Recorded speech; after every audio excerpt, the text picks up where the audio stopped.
What's your name? Say it again. Rachel. Okay, brother, what's your name? Carl. Okay, so the officer was going over Christ, right? The color of Christ. Because, matter of fact, 1:1, Revelation 1:1. Because at the end of the day, this Bible is our history book. That's right. Our forefathers is in this Bible. That's right. This is one of our forefathers right here. Listen to this, brother. Revelation chapter 1 verse 1. Bring it out. The revelation of Jesus Christ, which God gave unto him. So this is the revelation of Jesus Christ. What does revelation mean? Exactly. So what Christ looked like is about to be revealed. That's right. You know. To show unto his servants things which must shortly come to pass. Matter of fact, jump to verse 10. Verse 10. Verse 10. I was in the Spirit on the Lord's day, and heard behind me a great voice as of a trumpet, saying, I am Alpha and Omega, the first and the last. So this is Christ, your forefather, your forefathers, yours forefather. This is Christ. Read on. And what thou seest, write in a book. So this is John, the Revelator. He's about to write down what he sees. That's right. Of your forefather, Christ, of your forefather. Read on. Verse 12. And I turned to see the voice that spake with me. So John turned. So it's obvious Christ was seen. In the Christian church, what they say? What they say? Nobody's seen Christ. John is writing down what he's seen. That's right. So it's obvious he was seen. And being turned, I saw 7 golden candlesticks. And in the midst of the 7 candlesticks, that's the menorah. Right. That's the menorah. Matter of fact, yes. Right here. As you read this, look at this picture. And I turned to see the voice that spake with me. And being turned, I saw 7 golden candlesticks. And in the midst of the 7 candlesticks, one like unto the Son of Man. Christ. Read on.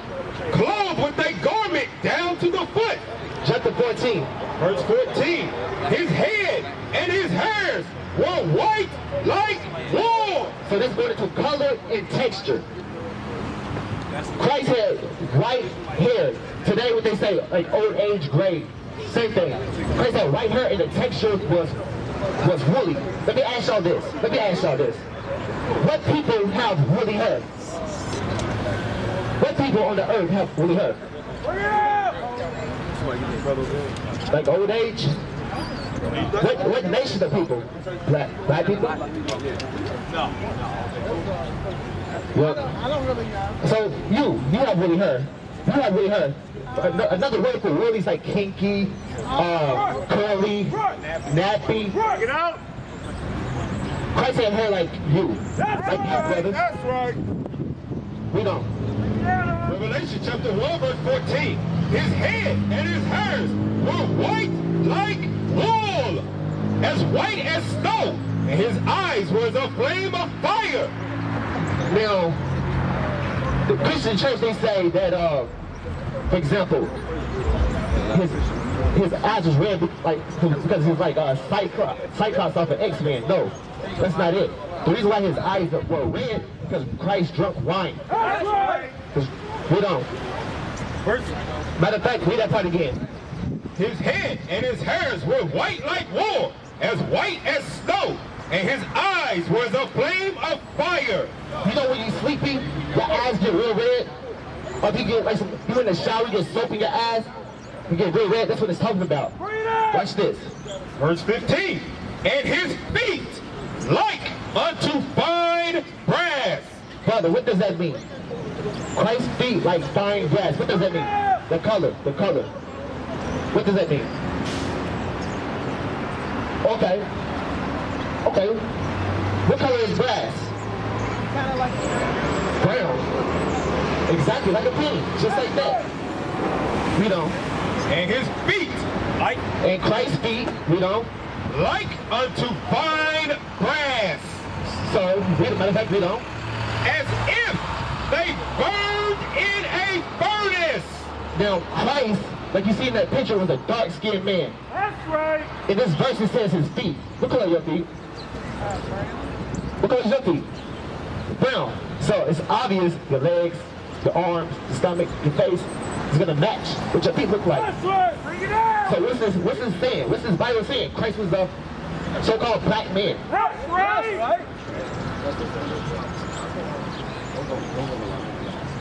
You know why this sounds foreign to our people? How long you been in church? How long you been going to church? You haven't been to church, right? What about you? Have you been to church at all? Have you been to church at all? Okay. When you was inside the church and the preacher was reading the Bible, I hope that's what he was doing. Was he reading the Bible? As he's reading the Bible, the people that are sitting in the church, they're not being connected to the Bible. Why? Because they don't understand who they are in the Bible. I was listening to as the scriptures was coming out, like we was reading in Deuteronomy, when he was saying, thou shalt not do this, thou shalt not do that. Those are personal messages. When he says thou, it means you. The Bible is literally speaking to you. But when you go to church, they make it sound like it's just some book that we're reading. The Bible is literally your mail, so you can understand. It's your personal business. That's what the Bible is. Then you're not going to learn that in church, because this book was not made for them to teach it. That's what the problem is. I'm going to let the brother come back, all right? But I want y'all to get that understanding. We're not just out here just reading the Bible per se. This is your mail that we're reading. This is your personal business. That's what it is. This Bible is not for everybody, but it is to the children of Israel. The problem is the children of Israel have not been told that they're the Israelites. And they've been called in the Bible the lost. You're the lost people. You're the people that's running around don't know who you are according to the Bible. Brothers ask, what's your nationality? What people out of the Bible do you come from? And our people don't know. That's a perfect description of a lost people. So when the Bible is talking about reaching the lost sheep of the house of Israel, that's you. When he says thou this, thou that, he's talking about you. Thou means you. The Bible is pointing to you as his children, as his people, as he's explaining to us what happened to us. That's right. Yeah, you got a precept for me? Listen. Isaiah chapter 1 verse 3. The ox knoweth his owner, and the ass his master's crib, but Israel doth not know. Do you hear what the Bible just said? The Most High God in the Bible says the ox knows who his owner is. In other words, an ox is a very dumb, stubborn animal. But God says that the ox knows where his power is. When the ox gets hungry, so you can understand, the ox knows where to go get his food from. The ox knows if he needs sleep, he knows where to lay down at. That's what it's saying. God is giving credit to the ox for knowing where his power is. Then it says what? And the what? And the ass his master's crib. And the jackass knows where his land is at. The Israelites, the so-called blacks and Hispanics, they don't know that they are the Israelites. They don't know where their homeland is at, and they don't know where their power is. Your power is not white Jesus. White Jesus is not in the Bible. Okay, so they lied. Because they know the top preachers in the system, they know who this Bible is really talking about. So they ain't going to tell you that. So you'll be sitting in church looking for Jesus, and you ain't going to find him, because although they're holding the Bible, they're not going to tell you that this is your mail that they're reading. That's what the problem is. Read it again. The ox knoweth his owner, and the ass his master's crib, but Israel doth not know. But the true Israelites do not know that they're the Israelites. That's what it's saying. But the Israelites do not know where their power is. Your power is the Most High. Your power is once you understand that you're the Israelite and you start keeping God's laws, that's when the Lord going to show his power in your favor. But as long as you're breaking God's laws, you're going to continue to receive the curses that God going to put on his children for disobedience. Why do we come over here on the slave ships? Because we broke our father's laws. So just like what the brother was talking about earlier, if you have kids, when your kids go against your orders, what do? You put them on punishment. That's what God did to us. But the problem is we never find out who our father is. That's what the Bible is talking about. The Bible is letting you know, listen, you're my children. You're my people. Come back to me and obey my law. and I will redeem you from the hand of your enemies. That's what the Bible is talking about. That's the message. Christ died on the cross to bring that to us. That's the reason why he died on the cross, so that we can return back to him. Come on.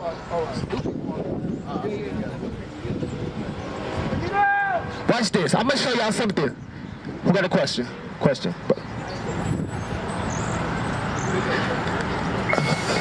going to show you something before you leave. All right, just listen to this. No, you got to catch the bus.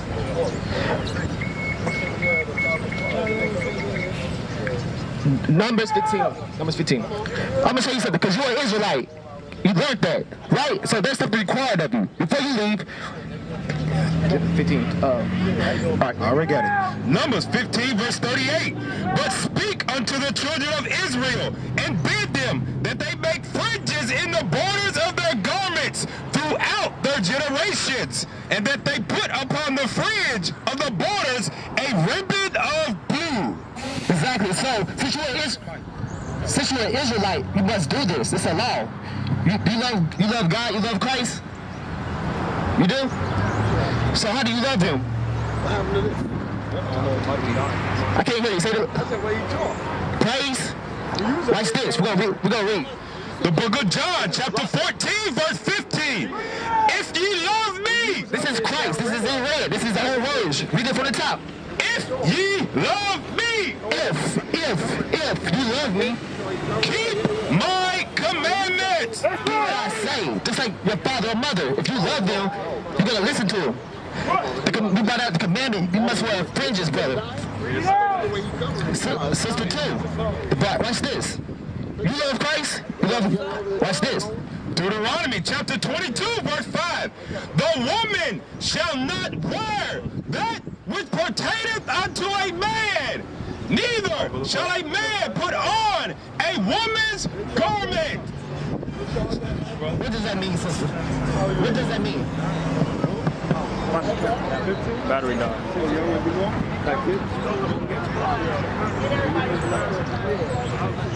So what kind of clothing must you wear? Hold on, I'm gonna read it. The woman shall not wear that which pertaineth unto a man, neither shall a man put on a woman's garment. So if you look at movies like Tyler Perry, right? He got on Tyler Perry, yes, dress. I mean, it's your name, dress. William brother, right? Dress. Read that. I said, don't do that. So on the flip side, a woman should wear pants. So you love Christ, you love the Most High God, you must change that. I'm going to show you something, because that's a reason. Watch this. Because at the end of the day, you are royalty. At the end of the day, you are royalty, sister. That's right. You are royalty. Watch this. 1 Timothy chapter 2, verse 9. In like manner also, that women adorn themselves in modest apparel. So, just like how you said, a woman must put on modest apparel, meaning, for example, you can't be wearing that short dress showing up your thigh, that tight, that club dress, where it's tight showing up your body. Because if by doing that, what happens?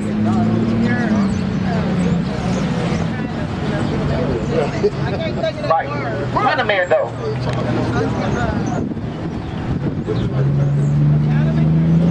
A man that's gonna want to hit it, he's not gonna want to wife you. He's not gonna want to marry you. So the Bible has all the solutions.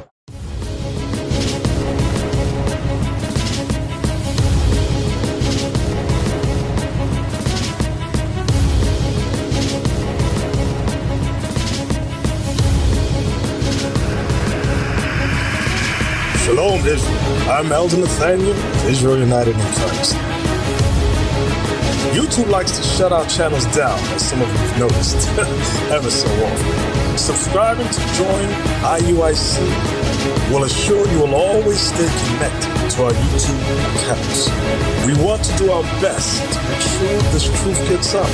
Please click and join our subscriber YouTube channel called Join IUIC to stay linked to all of our videos.